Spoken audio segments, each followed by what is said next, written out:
जाति सूचक शब्दों का इस्तेमाल होने के बावजूद भी उनके खिलाफ कोई कार्रवाई नहीं हो रही है। इसका मतलब प्रायोजित था ये, इसका मतलब तुम अपराधी हो।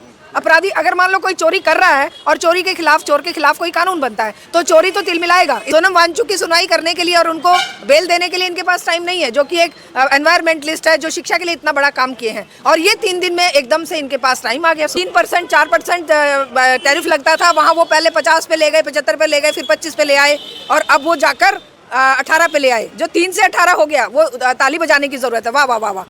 नमस्कार दोस्तों, अभी हमारी मौजूदगी दिल्ली में है और जिस प्रकार से देश में यूजीसी एक्ट आने के बाद माहौल बदला है वो लगातार देखने लायक है कि पहले यूजीसी एक्ट आता है और फिर उस पर सुप्रीम कोर्ट में स्टे लग जाता है। हमारे साथ इसी मुद्दे पे बातचीत करने के लिए शारदा दीक्षित हैं, जो कि सेव एजुकेशन कमेटी की जो है सेक्रेटरी भी हैं। मैम, क्या कहना चाहेंगी, ये जो यूजीसी आया है उसके बाद से देश में लगातार जो है 2 धड़े बन गए हैं और इस पर बड़ा बवाल मचा हुआ है? देखिए, ये जो सरकार है ये हमेशा बवाल खड़े करके ही अपने उल्लू सीधा करती रहती है, क्योंकि इन्हें पता है कि जब तक ये आपस में लड़ाएंगे नहीं, पहले धर्म के नाम पर लड़ाने की कोशिश करी, उसमें ये फेल हो गए, क्योंकि धर्म के नाम पर जिस तरह का बवाल इन्होंने काटा तो उस अल्पसंख्यक समुदाय ने समझ लिया कि ये हम लोगों को जिस तरीके से बर्बाद करना चाहते हैं तो ये उनके शिकंजे में नहीं आए।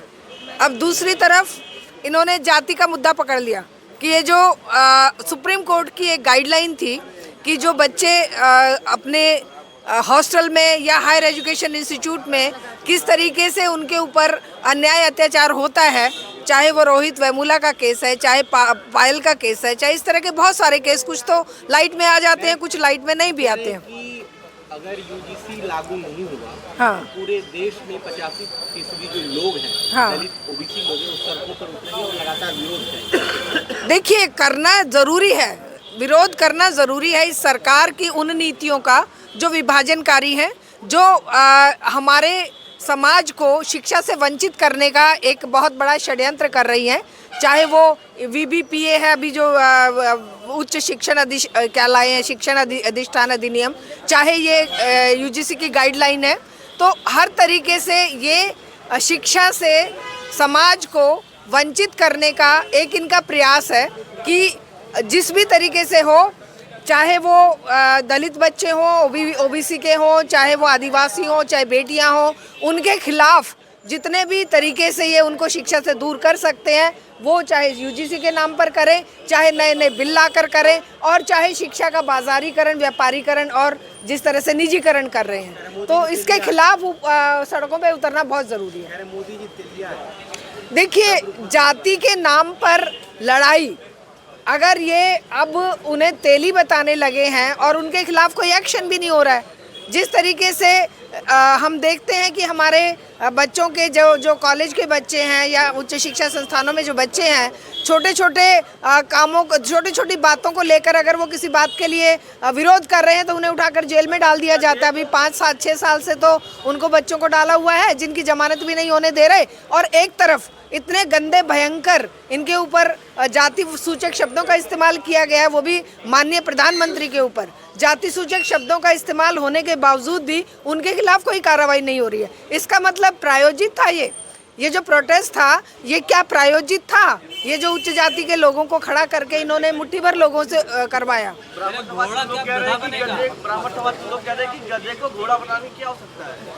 ये वही मूर्ख लोग हैं जो खुद गधे हैं। हम कहते हैं इंसान के रूप में जन्म लेने वाला कोई भी गधा या घोड़ा नहीं है। शिक्षा हर जाहिल इंसान को एक इंसान बनाती है।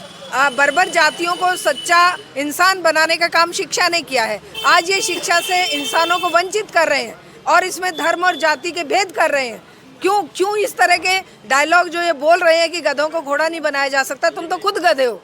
इस तरह की बात करने वाले क्या इंसान कहे जा सकते हैं? ये लोग हिंदू शारदा मैम, सुप्रीम कोर्ट मात्र 3 दिनों के अंदर स्टे दे देता है। देश में बहुत सारे मसले हैं जिसपे सुप्रीम कोर्ट सुनवाई भी नहीं करता है। हाँ, बिल्कुल। देखिए ना, 370 पे कितने दिनों में सुनवाई हुई? राम मंदिर के नाम पर कितने दिन लटका कर रखा?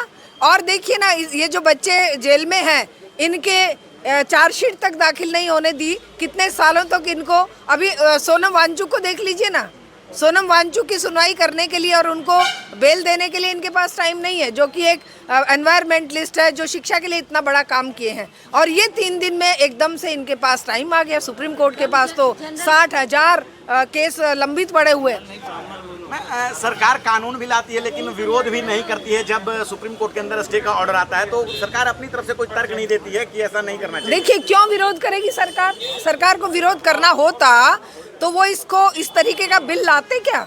उस बिल को क्या पुख्ता रूप में नहीं लाया जा सकता था, जिस पर सुप्रीम कोर्ट ने कहा कि भाई अस्पष्ट है। ऐसी अस्पष्ट भाषा लिखने का मतलब क्या है? इसका मतलब वो जानते थे कि भाई सुप्रीम कोर्ट में जाएगा और वो वहाँ पर टिकेगा नहीं, तो इस पर फिर हम कह देंगे भाई हम तो ओबीसी, आदिवासी और दलितों के लिए कानून लाए थे। लेकिन अब ये असल में तो ये इनका चुनावी स्टंट है और ये अब वोट का कंसोलिडेशन करने के लिए ही इस बिल को लाए भी थे, दिखावा किया था। सवर्ण समाज के लोग कह रहे हैं कि हमारे बच्चों के साथ भेदभाव होगा, अत्याचार होगा, झूठा FIR मुकदमा होगा। उनके बच्चों के साथ तो भेदभाव और अत्याचार तो मोदी कर रहे हैं ना, ये सरकार कर रही है ना। जॉब सारे खत्म कर दिए हैं इन्होंने, सारी शिक्षा के दरवाजे बंद कर दिए हैं और इन्होंने जिस तरीके से देश को बेचा है, तो वो क्या स्वर्ण समाज के बच्चों के लिए बर्बादी का सबब नहीं है? क्या मुट्ठी भर लोगों के लिए ही होगा ये? कहना कि यूजीसी एक्ट के जो प्रावधान है वो जो है वो सवर्ण समुदाय के बच्चों के लिए बहुत ही खतरनाक है। भेदभाव के आधार उनके लिए तैयार हो जाएंगे।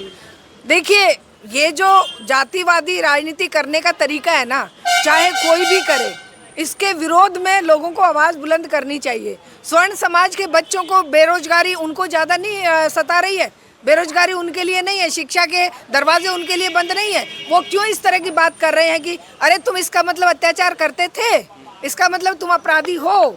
अपराधी अगर मान लो कोई चोरी कर रहा है और चोरी के खिलाफ, चोर के खिलाफ कोई कानून बनता है तो चोरी तो तिलमिलाएगा। इसका मतलब तुम लोग अपराध करके बचना चाहते हो। अपराध करने की नौबत ही क्यों आए? तुम इंसानियत के दर्जे से उन बच्चों को नीचे क्यों समझोगे? एप्स्टीन फाइल में मोदी जी का नाम आया है, उसको कैसे देख रहे हैं? देखिए, ये जो भयंकर घृणित काम करने वाला एक आदमी है, उस आदमी के साथ अगर नाम जुड़ा है तो इससे शर्मनाक भारतवर्ष के लिए कोई बात हो नहीं सकती। जिस तरीके से भारत का नाम डुबोया जा रहा है और उसी एप्स्टीन फाइल का दबाव बनाकर अभी जो अडानी के मुद्दे को लेकर जिस तरीके से भारत के साथ ट्रेड डील भारत की हुई है, उस सबसे ये स्पष्ट होता है कि एप्स्टीन फाइल में और भी कुछ बहुत छुपा हुआ है। अभी तो केवल कुछ सामने आया है। तो अपने आप को ब्रह्मचारी संत बताते हैं। हाँ, वो तो सबको स्पष्ट दिख रहा है ना।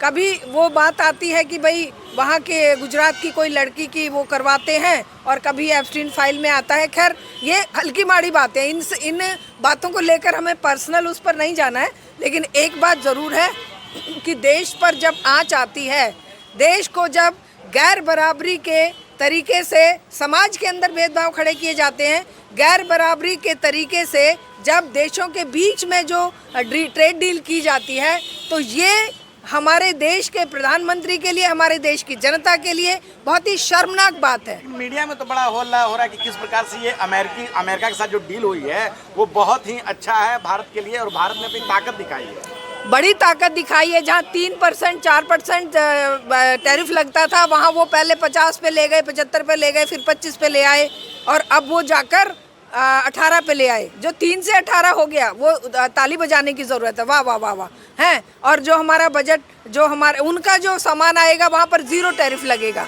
कितनी ताली बजाने की बात है ना भारतीय 150 करोड़ लोगों के लिए।